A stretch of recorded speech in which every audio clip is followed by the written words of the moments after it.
I'm the Title IX coordinator. We're going to see how this works out because Kendra asked me if she could go first, but she's not here yet. I'm a little worried about her because my cell phone's at home and we text each other a lot. So wish her luck. So as the Title IX coordinator, what I do is take reports about sexual harassment and sexual assault, and I also do some prevention education to try to keep those things from happening. And then, yeah, that's pretty much what I do.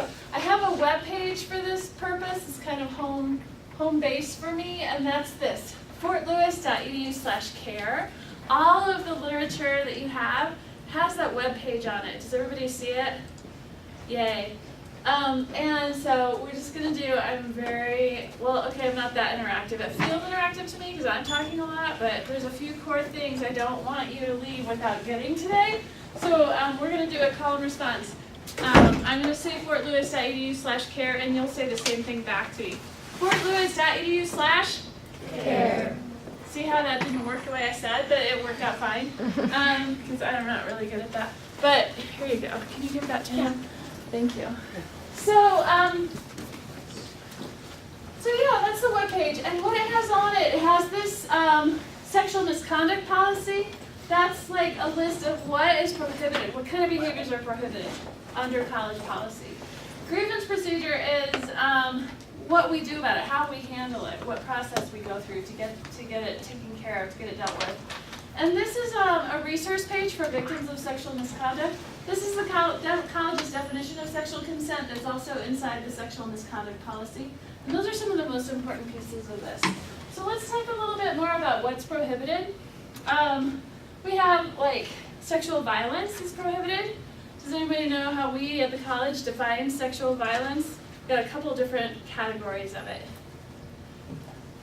So sexual violence, doesn't it sound like stranger in an alley with a lead pipe who sexually assaults somebody else? Doesn't it? Kind of?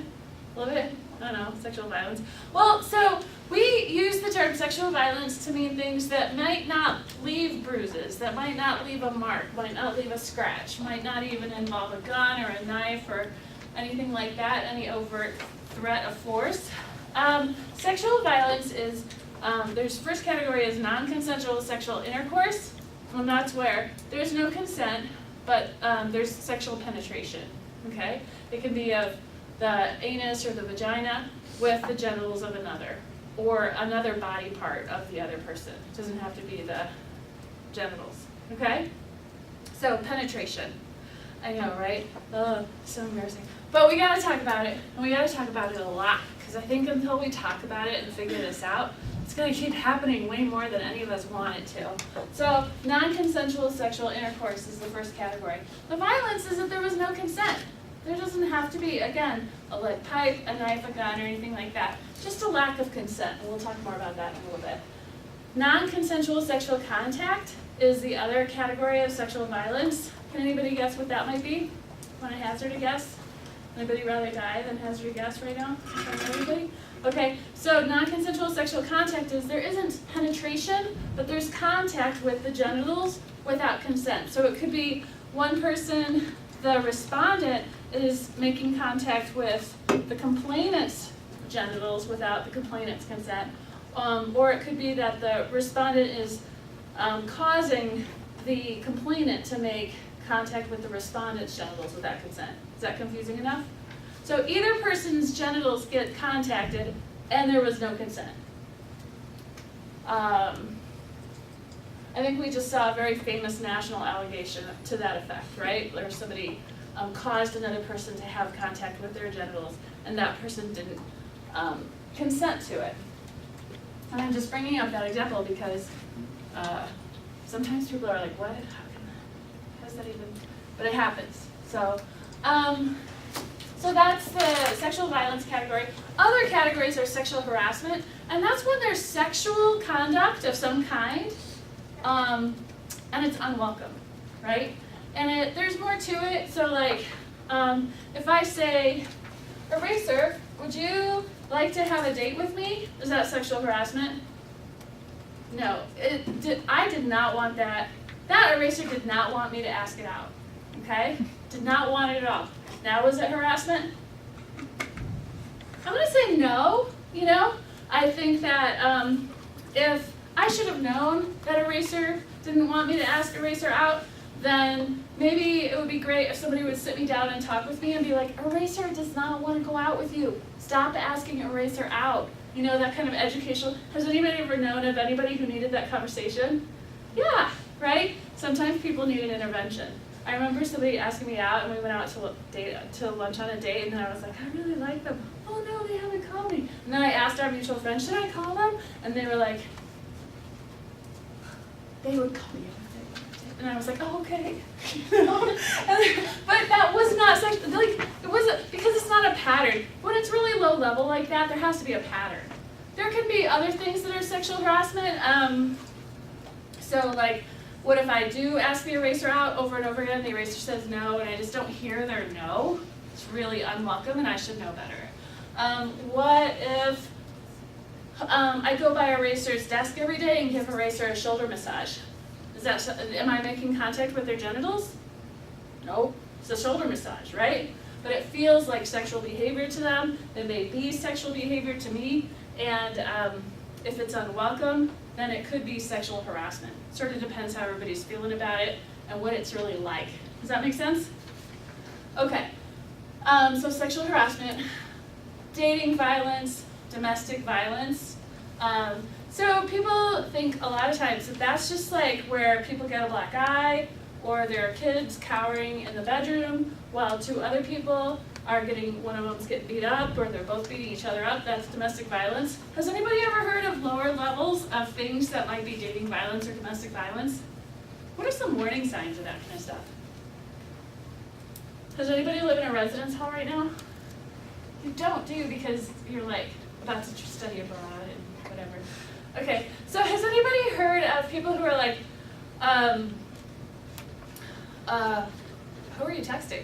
Like they're dating somebody and they're like, Eraser, who are you texting? They're dating the Eraser in this scenario, right? Who are you and then the Eraser's like, my sister.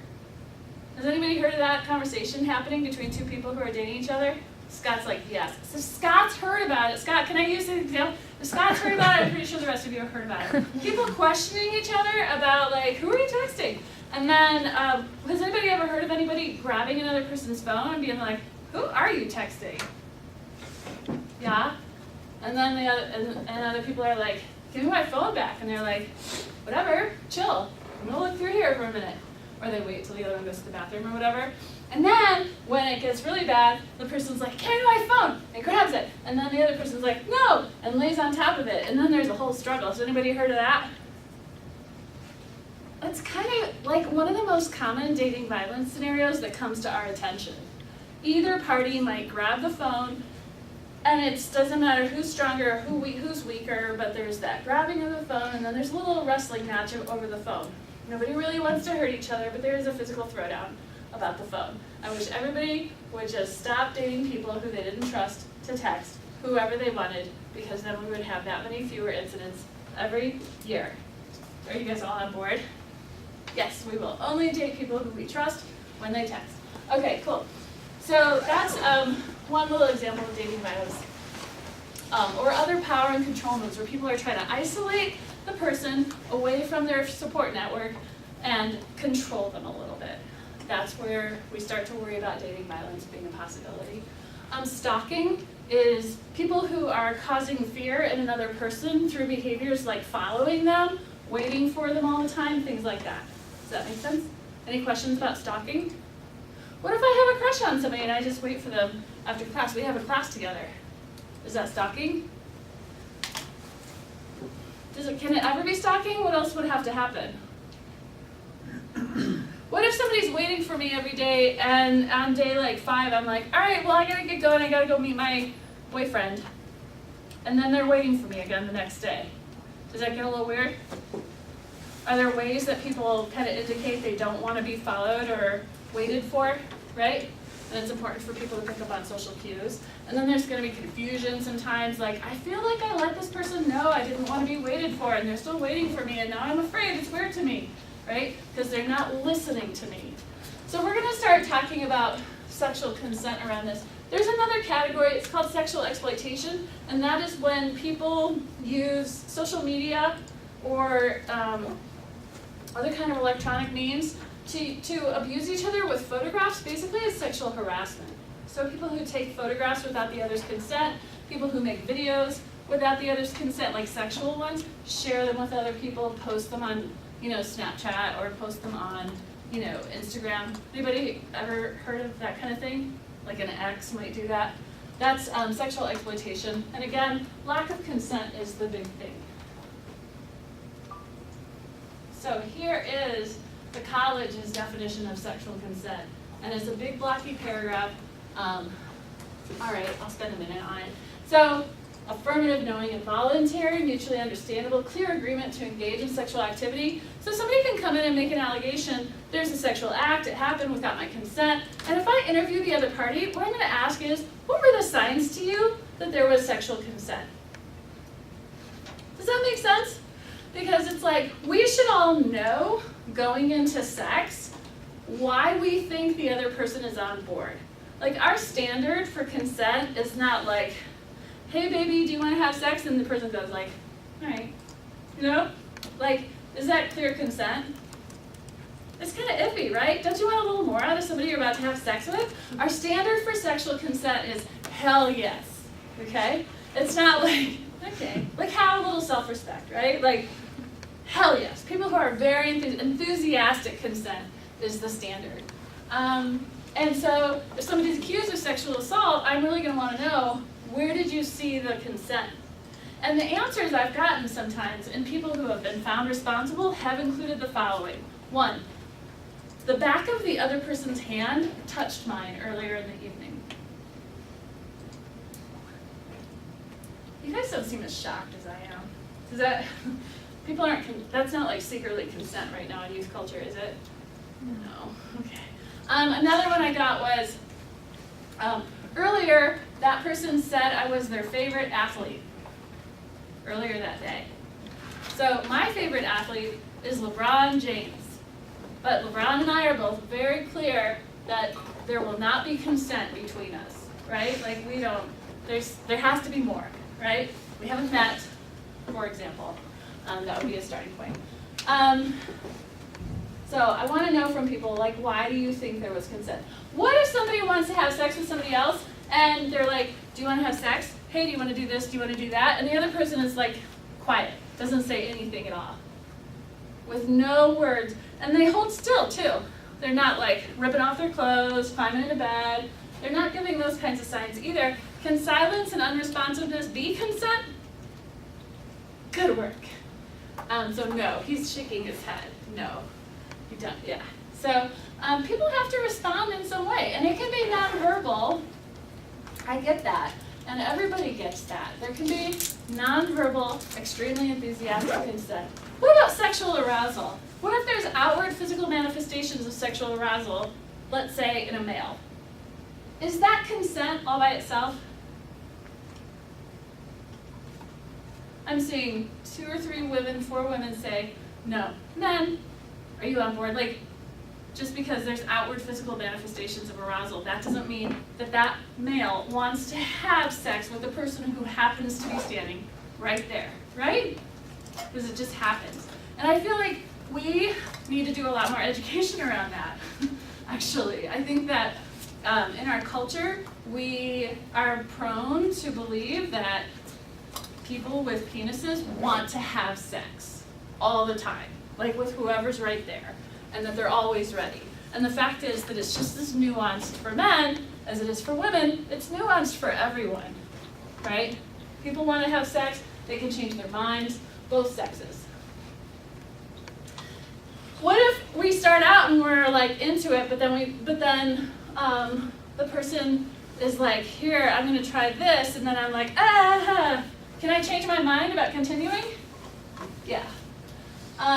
What if the 2 people agreed, like, I want to do activity Y, and then all they're doing is activity Y, can either parties just be like, activity Y, I'm done, right? Just change their mind? Yes. Okay, cool. What if 2 people have been dating for like 6 months, and every day for 180 days, while the bell, the clock tower is ringing, noon, they are in, marker and eraser are dating, and they're in the eraser's room at noon every day having sex. That's their pattern, okay? So it's day 181, and it's noon, and they're in the eraser's room, and the bell is ringing. Is there consent? No. So like not just the fact that they're dating, even the fact that they have a pattern in the past, there's not necessarily consent there. Obviously, if people are incapacitated by drugs or alcohol, there's no possibility of consent. And what I'll say about that is that people always want to know, like, how much alcohol is incapacitation, right? Has anybody heard of anybody wondering that question, or does anybody now wonder the answer to that question? So, like, because with driving, there's like a breathalyzer, 0.08, right? For adults over 21 or whatever. Under that, I think it's 0.04 or something like that. So, like, anybody have a breathalyzer around? Has anybody had a glass of wine or a beer before they had intercourse with another person? Or heard of anyone doing so? Yeah. How many is too many? And the question in my mind is like, how well do you know this person? How do they metabolize their alcohol? When did they drink their alcohol? How steady are they on their feet right now? Is their speech slurred? That kind of thing. So if I don't know the person very well, and if I don't know when they had their alcohol or how much alcohol they had or how they tend to metabolize alcohol or whether they had something to eat, can you see how many questions go into the factor? Like, so for me, I'm just like, if you find that you're trying to process a matrix of consent connected with alcohol, and that's like your big question with this person right in front of you, is like, am I going to have to see Molly later if I go forward with this? Do you know what I mean? Can we just agree no? No, there's no consent. Because sex is better when we're sober anyway, and because we don't want to see each other. How hard did you guys work to be here, about to travel to Bhutan without me? Like, how hard did you work to get to where you are right now at this year in college to do this study abroad program? Scale of 1 to 10, 10 being you worked super hard. What's your number? Shout it out. You're like 3. What have you survived? What have you said yes to? What hoops have you jumped through? You know? Was it easy? I'm seeing some head shaking. All right. We got people who shot out at 14. 15, 20. So like I feel like you probably worked kind of hard. Maybe you're from a culture that's a little bit chill and you don't like to admit how hard you worked. Okay, cool. You're cooler than me. But don't put that on the line here. So instead of worrying about about the other person and how much alcohol, how hard have I worked? How much have I done? How much do I have at risk if I go forward right now? Hey there. Hi. This is Kendra. She's the wellness coordinator. Kendra, I've been worried because my phone is at home. Yeah. Starts at 4, right? No, 3:35. Oh. You're perfect. Nice. So yeah, I think I would look at those things instead. And the bestest, my favorite, is if we could be having sex with people we know reasonably well. And that's not a moral judgment. It's because it's like so seriously not a moral judgment. Okay? Like people have been in my office before and I'm like, were you there at this party getting wasted off your butt? Now I have to get you in trouble for alcohol? And they're like, no. And I'm like, how can I tell? And they were like, because I was out. And I'm like, huh. Anyway, and it turns out they had a Tinder date, and they're all worried I'm going to judge them. Worse for the Tinder date than being like raising hell at a party, drunk. I do not judge this. I do not judge the hookups. That's not what this is about. It's about the fact that consent can be tough to gauge. And the better we know each other and the more intimate we are with each other, the more we can know about that, which is about whether it's present. But that's still not to say that just, again, dating in and of itself, there's not necessarily consent.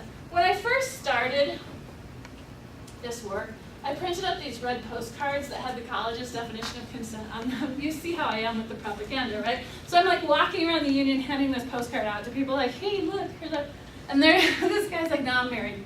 I'm like, can't believe it. Here, you really, really need this. Married people need it too. Oh, it's horrified.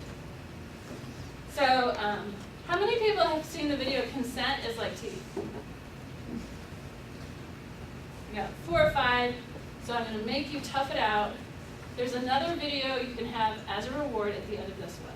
It's different. If you're still struggling with consent, just imagine instead of initiating sex, you're making them a cup of tea. You say, hey, would you like a cup of tea? And they go, oh my God, fuck yes, I would fucking love a cup of tea, thank you. Then you know they want a cup of tea. If you say, hey, would you like a cup of tea? And they're like, I'm not really sure. Then you could make them a cup of tea, or not, but be aware they might not drink it. And if they don't drink it, then, and this is the important part, don't make them drink it. Just because you made it doesn't mean you are entitled to watch them drink it. And if they say no thank you, then don't make them tea at all. Just don't make them tea. Don't make them drink tea. Don't get annoyed at them for not wanting tea. They just don't want tea, okay? They might say, yes please, that's kind of you. And then when the tea arrives, they actually don't want the tea at all. Sure, that's kind of annoying as you've gone to all the effort of making the tea. But they remain under no obligation to drink the tea. They did want tea, now they don't. Some people change their mind in the time that it takes to boil the kettle, brew the tea, and add the milk. And it's okay for people to change their mind. And you are still not entitled to watch them drink it. And if they're unconscious, don't make them tea. Unconscious people don't want tea. And they can't answer the question, do you want tea? Because they're unconscious. Okay, maybe they were conscious when you asked them if they wanted tea. And they said yes. But in the time it took you to boil the kettle, brew the tea, and add the milk, they are now unconscious. You should just put the tea down. Make sure the unconscious person is safe. And this is the important part again. Don't make them drink the tea. They said yes then, sure, but unconscious people don't want tea. If someone said yes to tea, started drinking it, and then passed out before they finished it, don't keep on pouring it down their throat. Take the tea away. Make sure they're safe, because unconscious people don't want tea. Trust me on this. If someone said yes to tea around your house last Saturday, that doesn't mean they want you to make them tea all the time. They don't want you to come around to their place unexpectedly and make them tea and force them to drink it going, but you wanted tea last week. Or to wake up to find you pouring tea down their throat going, but you wanted tea last night. But if you can understand how completely ludicrous it is to force people to have tea when they don't want tea, and you're able to understand when people don't want tea, then how hard is it to understand it when it comes to sex? Whether it's tea or sex, consent is everything. And on that note, I'm going to go make myself a cup of tea. So yeah, I thought it was cuter than everything I just lectured you about. And then we'll talk about how to report. So at the homepage of fortlewis.edu/care. So you've mastered the basic premise of. Okay. At the homepage of fortlewis.edu/care, we'll go back there. There's this blue button. If you click on it, that's the Tell Someone form, fortlewis.edu/tell someone. It'll go there. It's basically who are you, what happened, who was involved, and what would you like right now, you know, in terms of an intervention. And you're not stuck with that choice, but it's just a start to the conversation, because sometimes people don't want very much to happen. You can also report it to me through any of these means. You can email, you can call, you can stop by my office, you can schedule yourself an appointment to stop by my office. Look at my friendly face. So it's super easy to schedule an appointment with me. That's all there is to it. You're gonna maybe enter your email address. That's how to report it to the college. At the resources sheet are several other ways to report. Ways to report to the police, ways to do confidential reporting. I just want to talk to SASO's 24-hour hotline. I just want to talk to the domestic violence abuse hotline. Whatever you want to do, counseling center, health center, those are all confidential options. Even when you're abroad, how many people are using the WhatsApp app when they're abroad? Yeah, so you can call a phone, same as you do now, and get support in English, which is nice. I don't know how many of you are actually learning Norwegian for your trip to Norway, but you can do that. And also you can use WhatsApp to call me. I've used Skype to talk with people, and you're like, Molly, why would I call you? You don't really have jurisdiction over all these people over here where I am. And the answer is because you deserve to have an educational program and participate in this educational program and be supported in doing so by our college. And that's our clear recognition that we're not sending you abroad and just like, good luck to you, you know.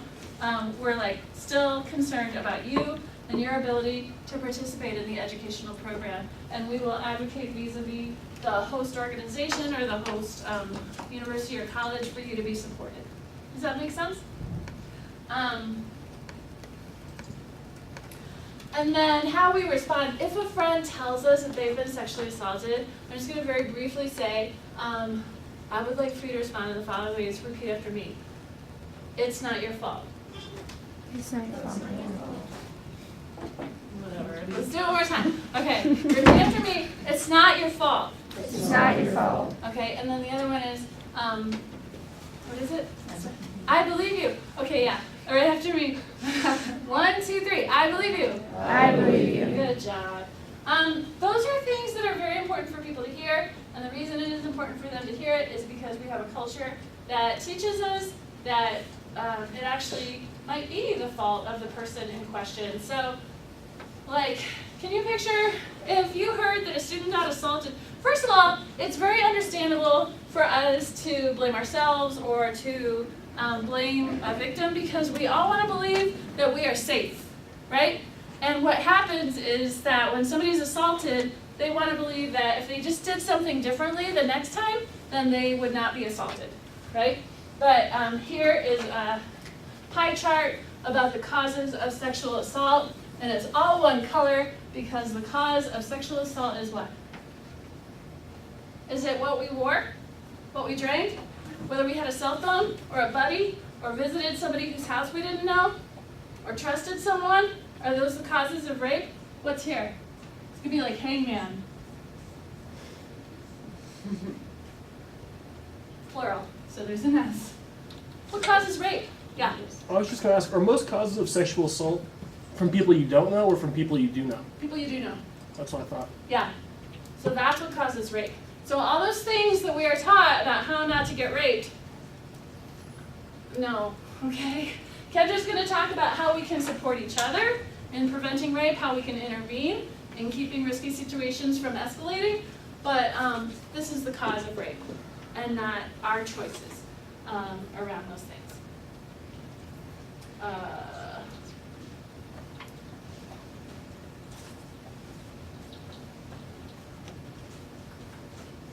And that's why it's important to say the things that I just taught you to say, because people are questioning themselves. This is it. This is the finale. Here's your tea. When she Are you said feeling a bit better? Cool. Not really, no. Okay, well, can you describe the man who loved you? He was about 5'10", short dark hair. He put a knife to my throat and he demanded my phone and my watch. And were you wearing what you're wearing now? Sorry? Is this what you were wearing when it happened? Yes, but You look quite provocatively wealthy. look, I failed to see how what I wear has any Oh, bit. just a bit of an invitation, isn't it? Like you're advertising it.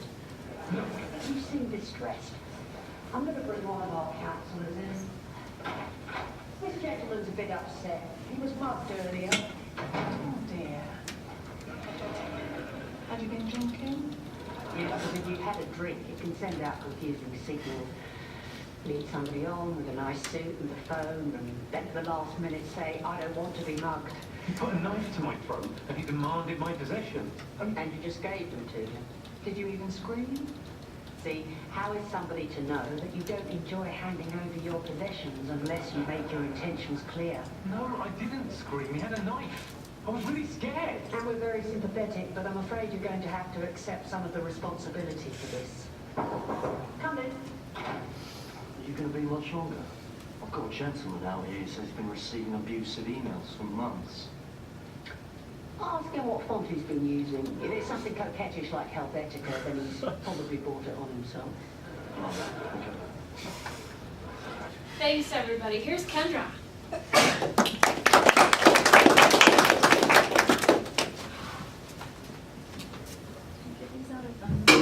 Yes, I hear no. Yeah. So this is Kendra's badass card that's attached to the bottom of this do not disturb sign. Even if you just wanna rip it off and take just the card, you can, and I'll handle the rest. Oh, I only have 2 more. Oh, 3 more. So I'm gonna pass around this little goodie basket. I'm the student wellness coordinator here. So it's got a nice little sample of some of the wellness resources we have. There's condoms in there. Don't be afraid. Can you take one for a friend? Whatever. So student wellness coordinator, I work with WellPack. Has anyone heard of WellPack before? Raise your hand if you have. Sweet. So lots of people. There's some WellPack speakers in there too.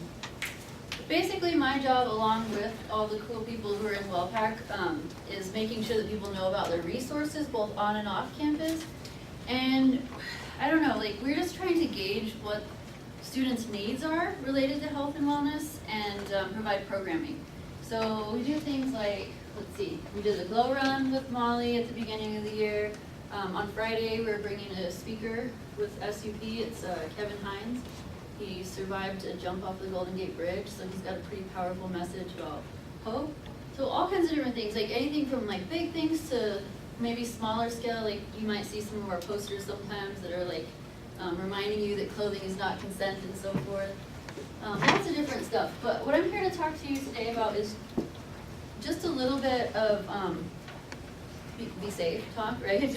And I'm gonna tell you, like, I have this outline. But this didn't just come from me. Like, I studied abroad when I was a student here. It's been a really long time. I studied in Spain. But I've worked with WellPack members who have studied in so many different countries over the years. And so I always ask them, like, what advice would you give? And like, as like a peer educator that's focused on health and wellness, like, what stands out to you? So what I have here is not just like me lecturing you. It's also from the student perspective, because I think that's important, right? So just know, like, while you're here, my office can provide all kinds of different resources. I passed around the little basket. We always have things like free condoms and sunscreen and, I don't know, you name it, tampons, all kinds of health stuff. So while you're here, and then while you're away, like, please don't forget that you have resources wherever you are as well. So first of all, I'm gonna give some advice, okay? Don't be that American. You know what I mean by that? We have enough problems right now. So like, when you look at like feedback, like advice that you would give from people who are in other countries and, you know, seeing American tourists and people studying abroad and whatnot, like, no need to be like loud and obnoxious, right? Listen, take it all in. And I'm sure y'all are gonna do this anyway, but when I say that, like, when are people in America sometimes loud and obnoxious? When they're drunk. Right.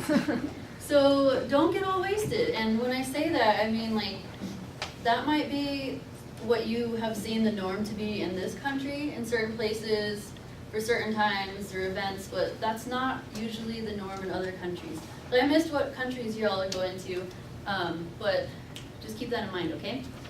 Especially not the first night. I think that's a mistake that people often make. It's like, woohoo, I'm in another country, and like I'm really nervous and uncomfortable, so I'm just gonna get drunk, right? That you don't want to get sent home on the first night right away, right? So just pay attention to that. And I think like you might be like, whatever, Kendra, I wouldn't do that, but once you're there, like things change, right? So keep that in mind.